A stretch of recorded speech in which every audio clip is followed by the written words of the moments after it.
The Winter Tree by Georgina Lewis. Read by Jill Greenacre. Chapter 2. The Rose. The next morning, Mother set about bathing Hester. The child had been fast asleep when we woke up that morning.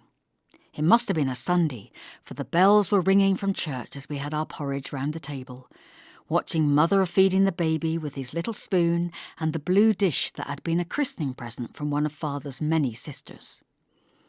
Lissy and I had crept out of our big bed and come downstairs in our nightgowns and huddled round the stove in the morning chill. By the time the bell stopped, we had dressed, and Hester was awake.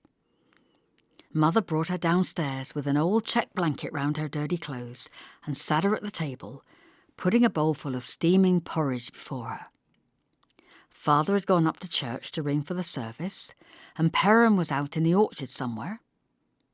Hester sat there, looking round at the three of us and the baby over her bowl of porridge with suppressed alarm, like Goldilocks regarding the three bears.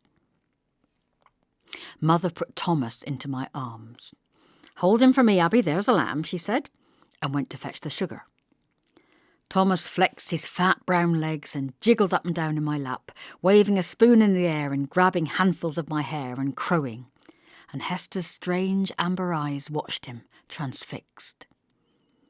"Thomas, Thomas," sang Lissy to him, unwilling to be left out. She tickled the back of his fat neck to distract him from my hair. He turned around and beamed at her, white pearls gleaming in his gums, and dropped the spoon. "Sugar, Hester, on your porridge?"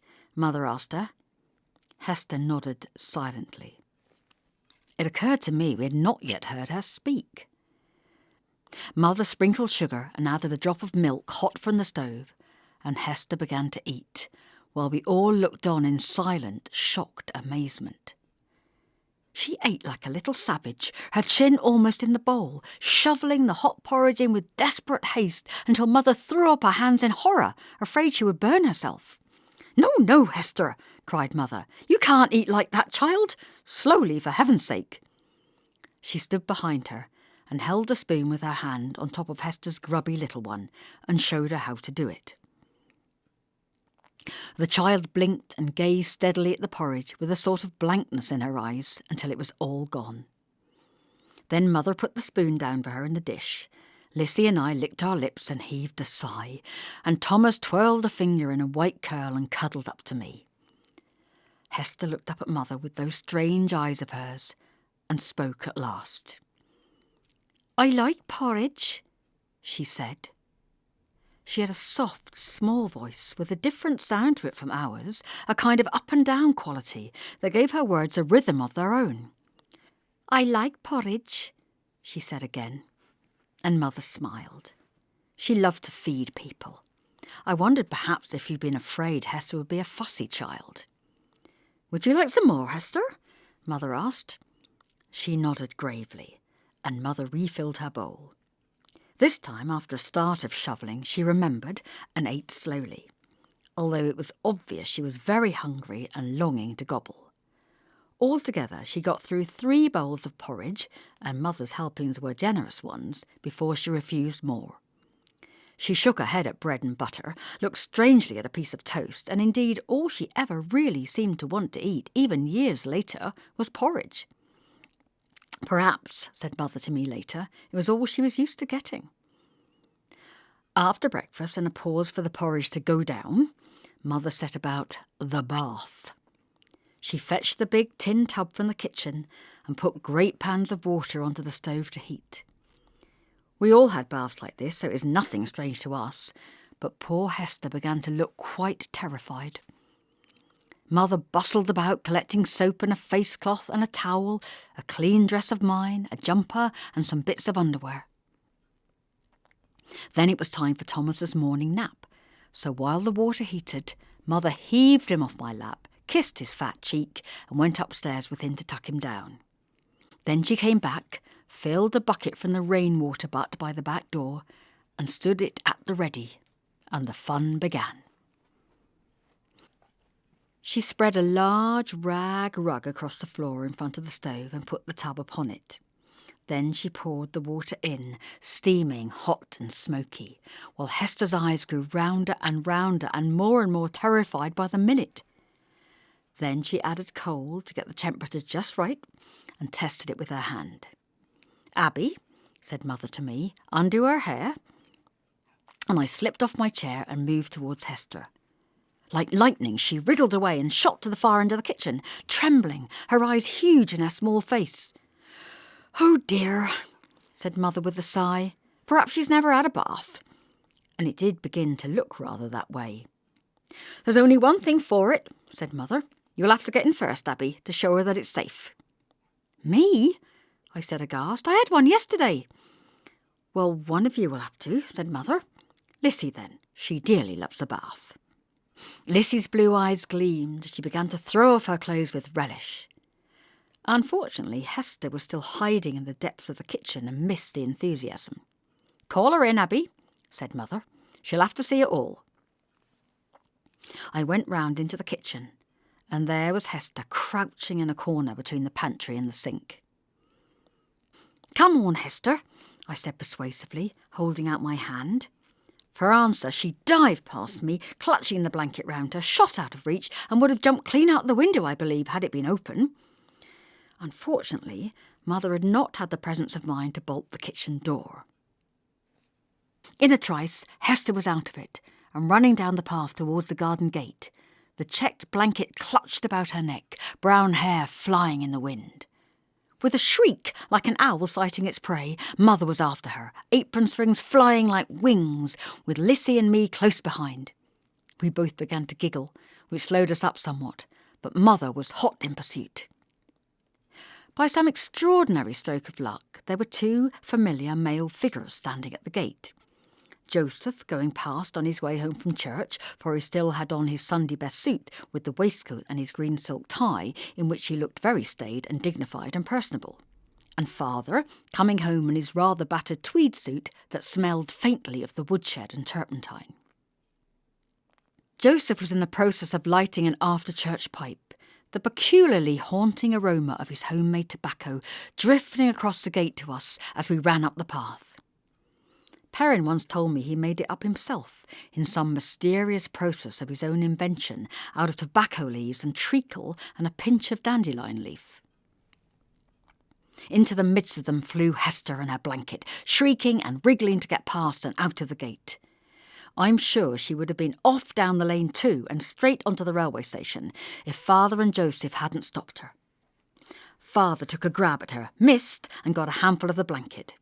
Mother, panting up the path towards them with bits of long hair dangling down from her bun, was beaten by Lissy, half undressed, and me. We slipped round Mother's skirts and got there first.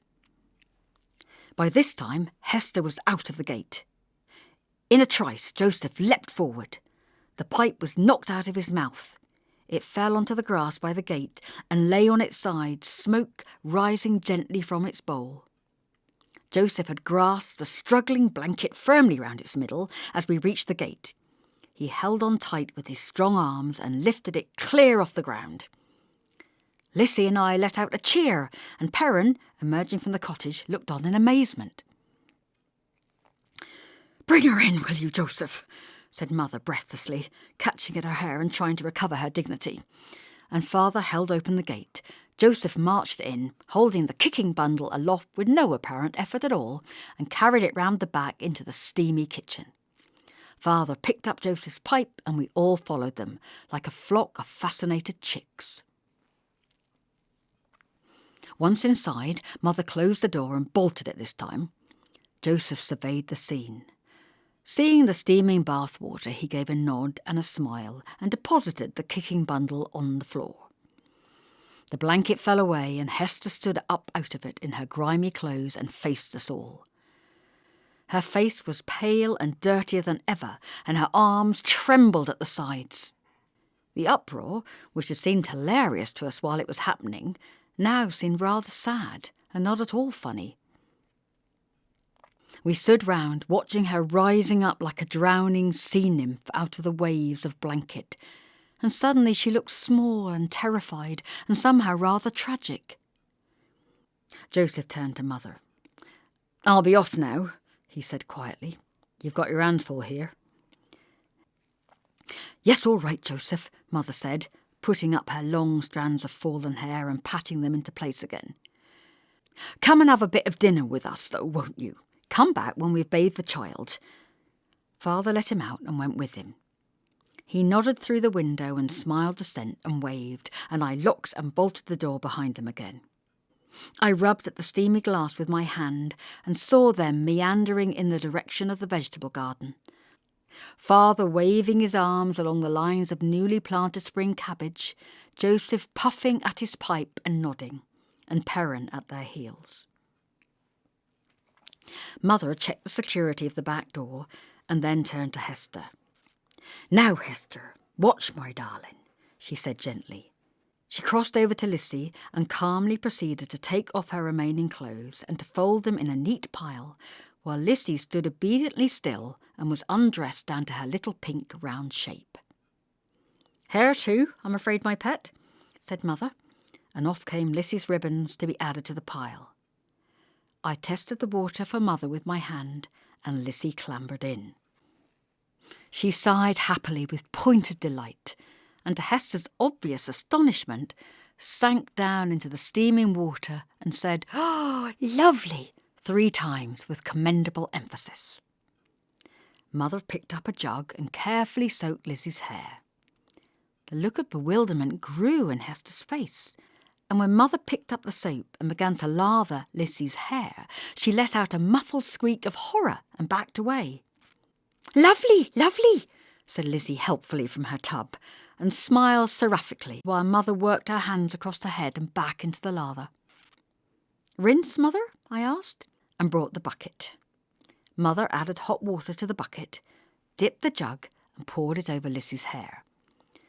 The water streamed across her face and down her flat pink chest in rivulets, and she smiled away, happily enough to convince 100 spectators, let alone 1. At last it was finished, and Mother got her out and dried her, and she pranced around the kitchen naked and shining with cleanliness. Then while I helped Lissy to dress, it was Hester's turn. We all held our breath. Mother calmly held out her hand and, avoiding her eyes, said, "Now, Hester." Nothing happened. Hester stood there, shivering among the folds of discarded blanket, and refused to move. "Come along, my pet," said Mother brightly. Hester shook her head. "Go on, Hester," said Lissy eagerly. "It's lovely in the bath. You'll like it, my handsome, you will. You just try it. Go on." Hester shook her head again and pressed her lips into a firm line. Lissy patted her on the back with a small pink hand like Mother did Thomas after meals, and said eagerly, "I dearly love a bath." Still Hester refused to move. Mother sighed.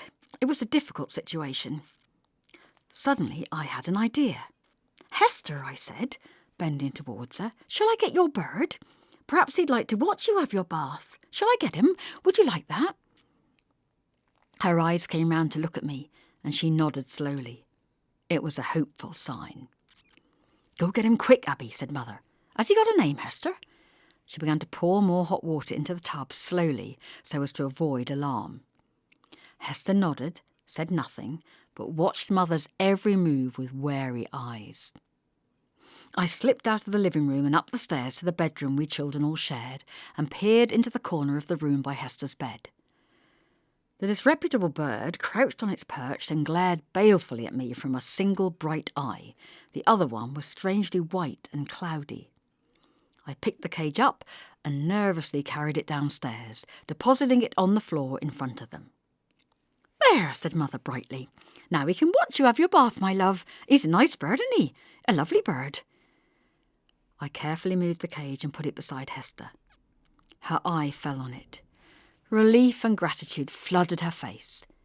The dingy creature gave a muffled squawk and fluffed its wings a bit, then settled down sulkily further up on its perch. Mother caught at Hester's hand. "Come on, my poppet," she said gently. "Tell us the bird's name, and then we can all say hello to him." "Jackie," said Hester shyly. "He's called Jackie. He's a jackdaw.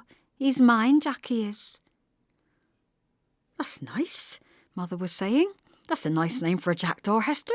He's a lovely bird, isn't he? You must be some proud of him."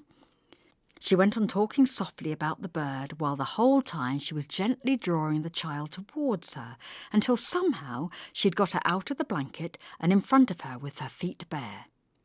It was fascinating to see. Lissy and I retreated quietly to a corner of the living room. This was something that was going to need Mother's whole concentration, and we settled down to watch. From outside the window, we could hear Father tuning his violin and beginning to tease strains of music out of it, which floated dimly into our ears from the orchard. I wondered what he had done with Joseph. Hester, about to refuse to take off her green dress, heard it, and her head shot up. The bird heard it, and inquiringly turned its one good eye upon the window. Mother took advantage of the moment to undo Hester's dress and slip it off. I heard a sudden cry.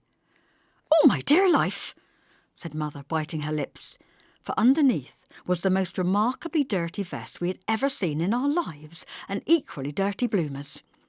Mother compressed her mouth, and Lissy and I stifled a gasp. Mother shuddered.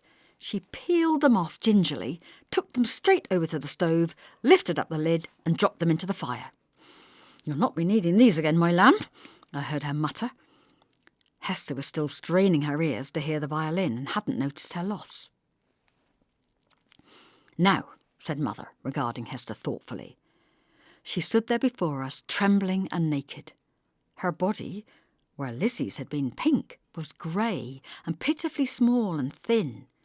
Her ribs stuck out like stair treads up and down her narrow chest, and her neck was filthy. There were several small red marks about her waist, and I saw Mother's eyes fall suspiciously upon the old dress. She bent to the green rag and picked it up with great respect. Then she crossed purposefully over to the stove. Hester let out a frenzied shriek. "No!" she screamed. "Not my dress! Don't burn my dress, missus, please!" Mother paused in the act of lifting up the lid of the stove, walked through into the kitchen as though she had made some sort of decision, and tossed the dress into the sink. I wondered what she was up to. I soon knew. "Right now, Hester," said Mother briskly. "Test the water with your toe and then get into the bath." Hester gave the bath a terrified glance and stood quite still. "Come along," said Mother, "into the bath with you." Hester stood her ground. "All right," said Mother grimly. "Then the dress goes into the fire." Hester's eyes fell on her imploringly. "Into the bath," ordered Mother. Hester shook her head. "Hester," said Mother, "there are fleas on your dress and on that bird too, no doubt, and I won't have fleas in my house." She paused to let her words take effect. "If you don't get into the bath, I'll put the dress into the fire and the bird in after it." I wondered how on earth she could pretend to be so cruel. "Abby," she said, "please pick up Hester's dress and put it in the fire." "No!" Hester shrieked. "I'll get in the bath, I will, I promise. Don't burn my dress, missus. I'll get in the bath." "All right," said Mother. "Let me see it then." Gingerly, Hester dipped one toe into the water. She withdrew it with an expression of horror upon her face. She changed her mind and put her foot in. Then she put the other foot in. Lissy and I bent forward from the shadows, like wasps attracted to the sight of jam, and heaved a sigh of relief. "Sit," said Mother inexorably. Carefully Hester sat. A fleeting look of pleasure crossed her thin face, and she looked up at Mother in wonder. "Nice, isn't it?" said Mother, beaming. "There, I knew you'd like it, Hester." She soaped the child's thin neck and shoulders. "And now your hair." She released the grubby ribbon. "Oh dear," I thought. "Now comes the difficult bit." Hester started to protest, but her eyes fell upon me and then upon the stove. Mother damped her hair and began to soap it lavishly, and the lather turned grey and flew about like dingy snow. Each time she began to protest, Mother said threateningly, "Abby, get that dress." And in the end, poor Hester gave up. I've never seen such bathwater before or since. Altogether, Mother washed her hair 4 times, and each time the colour got lighter and the water got darker and her body grew pinker until the water cooled, and at last Mother was satisfied. When they had finished and Mother got her out onto the rug and dried her, she looked like a different child. "Clothes, Abby," said Mother, issuing orders out like a field marshal. And I jumped to it and brought them to her, handing them one by one, the clean socks and underwear, the dress, luckily also green, the cardigan and the dry towel for her hair. "We'll wash your old dress, Hester, I promise," said Mother. "You've been a good girl, and when we've dried your hair, my poppet, you'll look lovely." And she rubbed at the long hair in the warmth from the stove. We threw away the dirty water, and Mother unlocked the back door and put the old green dress to soak in a bucket of soapy water outside by the wall. Then we set to work to clear up the chaos. Hester sat before the stove and rubbed at her hair as if her life depended on getting it dry again, and I fetched my brush and comb and gave them to her. When everything was dried and cleared away, Hester stood before us all in my old green gingham dress, which fitted her fairly well, if a bit long, and looked out at us from beneath her drying hair. "Well," said Mother, rendered almost speechless by the sight. She did indeed take our breath away. In place of the filthy little urchin that we had put into the bath, stood a slender child, glistening with pinkness and quite radiant with colour. Her hair, which had been brownish, stood revealed as a cascade of rippling auburn, the colour of marigolds. Springing from a clear, wide forehead, it curled in tendrils round her cheeks. Her face, no longer pinched and grey, was glowing with warmth and flushed with rose from Mother's scrubbing. We gazed and gazed in silent astonishment. "Oh," said Lissy in wonder, and I thought suddenly, "Why, Hester is beautiful." "My dear life," said Mother in amazement, coming towards her with a hand outstretched, as if in some doubt. "But Hester, your hair is red." "You look lovely," I breathed. "Doesn't she, Mother?" And then, like the sun coming out from behind a bank of clouds, Hester smiled. The smile kindled her eyes with a swift glow, as if a lamp was suddenly alight inside her. She caught at her skirt and twirled and danced around before us with self-conscious delight. Lizzie clapped her hands and Mother hugged her. We all cheered and the old bird squawked to add to the noise. And thus Father and Joseph and Perrin found us when they came into dinner from the garden. Joseph presented Mother with a bowl of eggs, so I supposed he must have gone home for them while Father was playing his violin. Then they came through to us from the kitchen, and they stood and stared at Hester, so alight and glowing. Father put out his hand and touched her damp hair and said, "My, but the child's lovely," in a startled aside to Mother. Perrin stared with frank disbelief upon his freckled face and said, "My dear life," in a tone so exactly like Mother's we all laughed hugely. And Joseph? He said nothing at all. Joseph Chagoin looked upon Hester, the radiant child, and into his face came a kind of hush. Nobody noticed his stillness. Nobody noticed his silence. But I saw glory come into his face on that late autumn morning of my childhood. That dinner was the last time Joseph came for a meal with us for many years. Oh, Mother asked him often enough, but he always said no thank you and invented some excuse. In the end, she shrugged to herself and gave up asking. I don't think it ever occurred to her to wonder why.